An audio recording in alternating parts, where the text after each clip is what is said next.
Bienvenue Stop Invest, la chaîne des top d'investissement. Ici, on parle essentiellement d'entreprises de qualité. Alors, on va parler aujourd'hui d'Arkema. Ça fait très longtemps qu'on n'a pas mentionné Arkema. Je rappelle ici que c'est une demande spéciale d'un abonné Top Premium. Le lien vers le service Top Premium est en description de la vidéo. Donc ici, nous avons une entreprise qui, voilà, c'est un business cyclique, d'accord? C'est de la chimie spécialisée. Donc techniquement, quand on regarde la chimie spécialisée, ce qui devrait plus nous intéresser, c'est quels sont les marchés finaux. Si on vous dit maintenant qu'on vend un produit qui est utilisé dans le secteur ici automobile, et si le secteur automobile ralentit, vous savez qu'Arkema va ralentir. Ok, donc c'est un business qu'on doit normalement, normaliser, Bref, ce qu'on doit faire, c'est normaliser les résultats. Normaliser les résultats, vous savez ce que ça veut dire pour ceux qui sont sur la chaîne depuis très longtemps. Et si vous ne savez pas, retournez sur les anciennes vidéos sur Arkema. De toute façon, je vais encore faire la même chose en date d'aujourd'hui. Donc, ce que je fais, c'est simple. Je ne prends pas les résultats actuels parce que pour moi, je ne peux pas les considérer comme étant durables. On peut se retrouver dans un bas de cycle ou dans un haut de cycle. OK? Donc, il faut faire attention.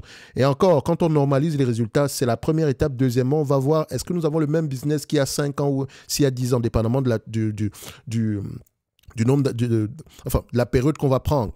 Ici, je vais vous montrer ce que je vais prendre. Alors, je vais comparer les net income et les free cash flow, histoire de voir si on va dans le même sens. Net income et free cash flow ont tendance à aller dans le même sens.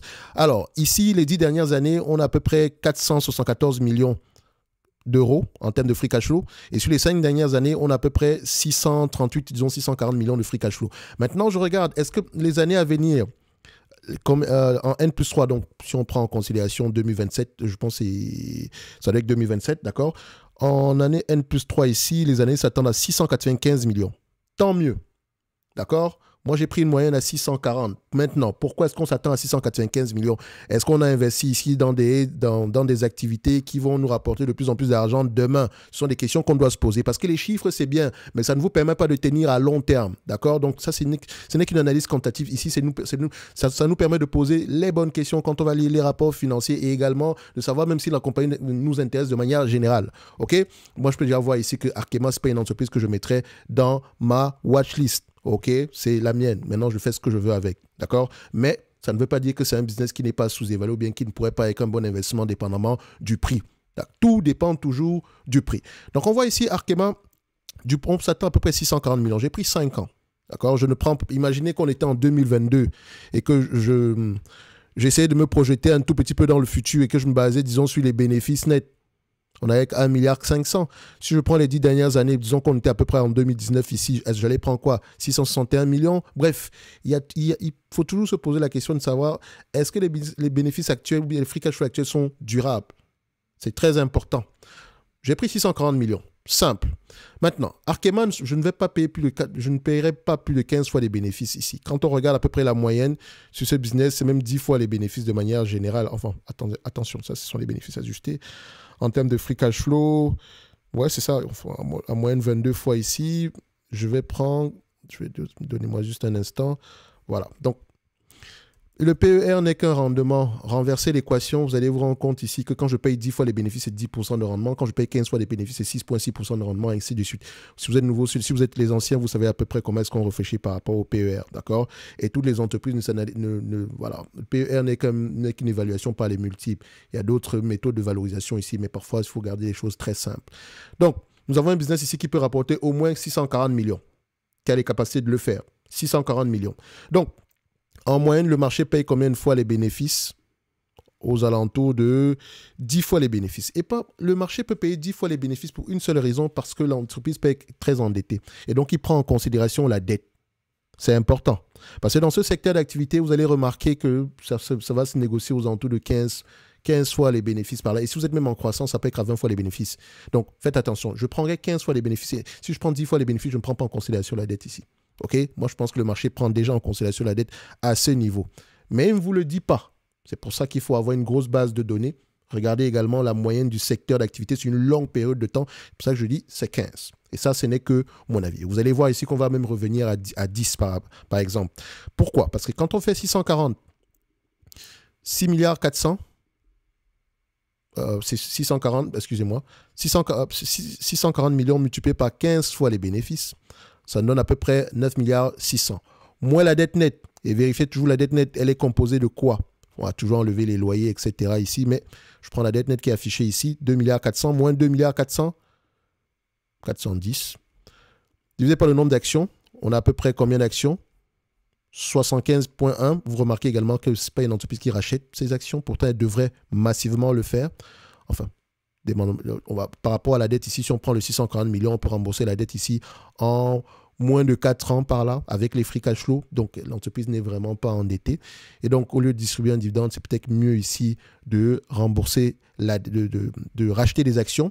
Et posez-vous toute la question, qu'est-ce qu'ils font avec cet argent-là? Je constate ici que Arkema a fait beaucoup d'acquisitions sur les dernières années. Je prends à peu près cumulé sur les 5 dernières années, ils ont dépensé à peu près combien en acquisition? Près de 3 milliards 300. Et c'est une entreprise qui rapporte à peu près en moyenne combien? Près de 600 millions, 640 millions par là. Donc, on a dépensé presque la totalité de ce qu'on a rapporté en acquisition. C'est bien de dépenser pour les acquisitions, mais en même temps qu'on dépensait 3 milliards 300, ça a produit combien en supplément par rapport au free cash flow? Ça n'a pas trop changé. Donc, faites attention. C'est bien de faire des acquisitions, mais dans quel secteur d'activité précisément? Et quand est-ce que ça va porter ses fruits? Parce que quand on questionne la croissance ici, la croissance par acquisition est généralement la moins intéressante. D'accord? Parce que, à part regarder les chiffres, etc., il y a d'autres questions à poser derrière. C'est pour ça que je dis toujours, on fait une analyse quantitative ici. D'accord? Donc, 640 millions, moins la dette nette, divisé par le nombre d'actions, on a à peu près 75 millions d'actions. 75,1 pour ceux qui aiment la précision, mais ça ne change pas grand-chose. Ça donne à peu près 96 euros. Donc, on se dira que l'entreprise est légèrement sous-évaluée. On dit bien légèrement sous-évaluée. Et vous avez remarqué ici que c'est un business, si on prend en considération la dette, le prix actuel est intéressant. Mais maintenant, est-ce que c'est une entreprise prévisible? Et là, je reviens sur Fastgraph.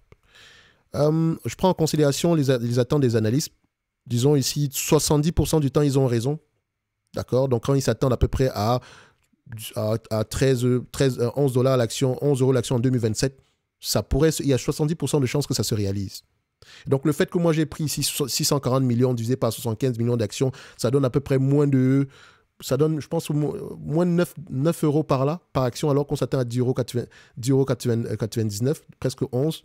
Donc, je sais déjà assez conservateur. En supplément de ça, j'ai enlevé la dette. Donc, doublement conservateur, encore une fois. Et donc, on peut se dire ici que Arkema peut être intéressante au prix actuel. Mais pour moi, mon problème sera au niveau de l'allocation du capital. Qu'est-ce que l'entreprise fait avec le cash? Les acquisitions qu'on a faites dernièrement, est-ce que ça va commencer à porter des fruits à partir de 2027? Pourquoi c'était aussi lent? Est-ce que c'est parce qu'il y avait un ralentissement dans le secteur d'activité en date d'aujourd'hui? Parce que ce que moi je vois, c'est que ce n'est pas une entreprise... Ça ne veut pas dire qu'elle est mal gérée. Hein. Je pense qu'elle est correctement gérée dans son secteur d'activité. Le dividende en lui-même, est-ce qu'il est safe? Oui. Il y a de grandes chances qu'il continue à croître parce que c'est une entreprise qui peut rapporter à peu près 640 millions par an dans un environnement normal. D'accord? Divisé par la capitalisation boursière actuelle, 7 milliards, 5 milliards 700, ça donne à peu près 11% de rendement. Aujourd'hui, si elle vous distribue la totalité des bénéfices nets en dividende, vous aurez 11,22%. Aujourd'hui, c'est 4,67. Et donc, l'entreprise a une assez bonne marge de manœuvre en termes de croissance. Donc, pour moi, Arkema, ça ne serait pas fou de s'y intéresser au prix actuel. Mais maintenant, intéressez-vous à Arkema au-delà des chiffres. D'accord? Donc, comme je l'ai mentionné, c'est une demande spéciale d'un abonné Top Premium. Le lien vers le service Top Premium est en description de la vidéo. Il me semble que jusqu'au 31 mois de janvier, vous avez un deal. Donc, nous, on se donne rendez-vous soit dans la Top Newsletter, soit sur les prochaines vidéos. N'oubliez pas sur la page en question également, vous pouvez en description, sur la page principale de Top Invest, sur le site en question sur Podia, vous allez avoir à peu près la possibilité de vous abonner ici à la Top Newsletter. Je publie généralement ici des informations qui, moi, m'intéressent dans le domaine du stock picking. Bref, je vous laisse aller voir ça. C'est gratuit de toute façon pour vous abonner au niveau de la Top Newsletter. Donc, on va se donner rendez-vous sur les prochaines vidéos. Un like, un abonnement, un commentaire. Et après, vous faites toujours ce que vous voulez. Ceci n'est que mon point de vue et non un conseil d'investissement. Comme d'habitude, je me réserve pleinement le droit de me tromper. Arkema, ça peut être intéressant au niveau chiffres ici, mais ce n'est que le début d'une analyse fondamentale. Merci, au revoir.